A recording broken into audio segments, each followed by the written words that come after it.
Hello, this is Dr. Do again. This video is outside of medicine. Continue the viewing history through reading. I'm going to continue to read. In this way, he will make atonement for the most holy place because of the uncleanness and rebellion of the Israelites. Whatever their sins have been, he is to do the same for the tent of meeting, which is among them in the midst of their uncleanness. No one is to be in the tent of meeting from the time Aaron goes in to make atonement in the most holy place, until he comes out, having made atonement for himself, his household, and the whole community of Israel. Then he shall come out to the altar that is before the Lord and make atonement for it. He shall take some of the bull's blood and some of the goat's blood and put it on all the horns of the altar. He shall sprinkle some of the blood on it with his finger 7 times to cleanse it and to consecrate it from the uncleanness of the Israelites. When Aaron has finished making atonement for the most holy place, the tent of meeting and the altar, he shall bring forward the living goat. He is to lay both hands on the head of the living goat and confess over it all the wickedness and rebellion of the Israelites, all their sins, and put them on the goat's head. He shall send the goat away into the desert, in the care of a man appointed for the task. The goat will carry on itself all their sins to a solitary place, and the man shall release it in the desert.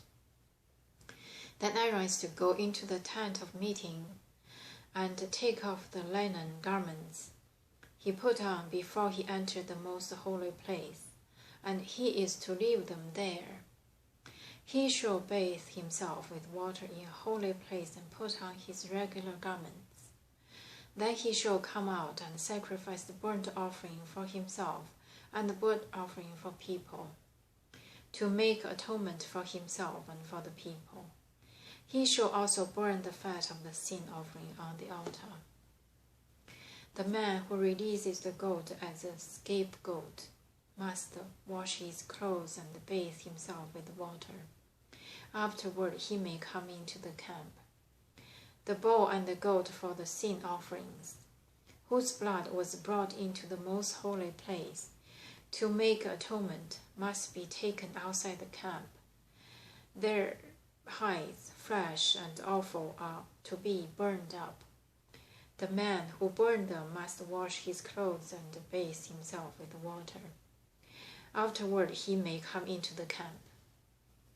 This is to be a lasting ordinance for you. On the 10th day of the 7th month you must deny yourselves, and not to do any work, whether native born or an alien living among you, because on this day atonement will be made for you to cleanse you. Then before the Lord you will be clean from all your sins. It is a Sabbath of rest, and you must deny yourselves. It is a lasting ordinance. The priest who is atonement and ordained to succeed his father as high priest is to make atonement. He is to put one on the sacred linen garments and make atonement for the most holy place, for the tent of meeting and the altar, and for the priest and all the people of the community. This is to be a lasting ordinance for you. Atonement is to be made once a year for all the sins of Israelites. And it was done as the Lord commanded Moses. Eating blood forbidden. Chapter 17. The Lord said to Moses, "Speak to Aaron and his sons and to all the Israelites, and say to them, this is what the Lord has commanded. Any Israelite who sacrifices an ox or lamb or goat in the camp or outside of it, instead of bringing it to the entrance to the tent of meeting to present it as an offering to the Lord in front of the tabernacle of the Lord, that man shall be considered guilty of bloodshed. He has shed blood and must be cut off from his people. This is so the Israelite will bring to the Lord the sacrifices they are now making in the open field. They must bring them to the priest, that is, to the Lord, at the entrance to the tent of meeting, and sacrifice them as fellowship offerings. The priest is to sprinkle the blood against the altar of the Lord at the entrance of the tent of meeting, and burn the fat as an aroma pleasing to the Lord. They must no longer offer any of their sacrifices to the goat idols to whom they prostitute themselves. This is to be a lasting ordinance for them and for the generations to come. Say to them, any Israelite or any alien living among them who offers a burnt offering or sacrifice and does not bring it to the entrance to the tent of meeting to sacrifice it to the Lord, that man must be cut off from his people.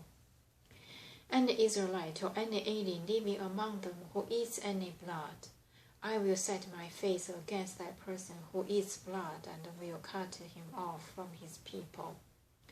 For the life of a creature is in the blood, and I have given it to you to make atonement for yourself on the altar. It is the blood that makes atonement for one's life. Therefore I say to the Israelites, none of you may eat blood, nor may any alien live among you to eat blood. An Israelite or any alien living among you who hunts any animals or birds that may be eaten must drain out the blood and cover it with earth, because the life of every creature is his blood. That is why I have said to the Israelites, you must not eat the blood of any creature, because the life of every creature is its blood. Anyone who eats it must be cut off. Anyone, whether native born or alien, who eats anything found dead or torn by wild animals, must wash his clothes and bathe with water, and he will be ceremonially unclean till evening. Then he will be clean, but if he does not wash his clothes and bathe himself, he will be held responsible. Unlawful sexual relationships, chapter 18. The Lord said to Moses, speak to the Israelites and say to them, I am the Lord your God. You must not do as they do in Egypt, where you used to live, and you must not do as they do in the land of Canaan, where I am bringing you. Do not follow their practices. You must obey my laws and be careful to follow my decrees. I am the Lord your God. Keep my decrees and laws, for the man who obeys them will live by them. I am the Lord. No one is to approach any close relative to have sex relationship. I am the Lord. Do not dishonor your father by having sexual relationship with your mother. She is your mother. Do not have relationship with her. Do not have sexual relations with your father's wife. That would dishonor your father. Do not have sexual relations with your sister, either your father's daughter or your mother's daughter, whether she was born in the same home or elsewhere. Do not have sexual relationship with your son's daughter or your daughter's daughter. That would dishonor you. I'm going to stop here today and continue next time. Thank you for watching.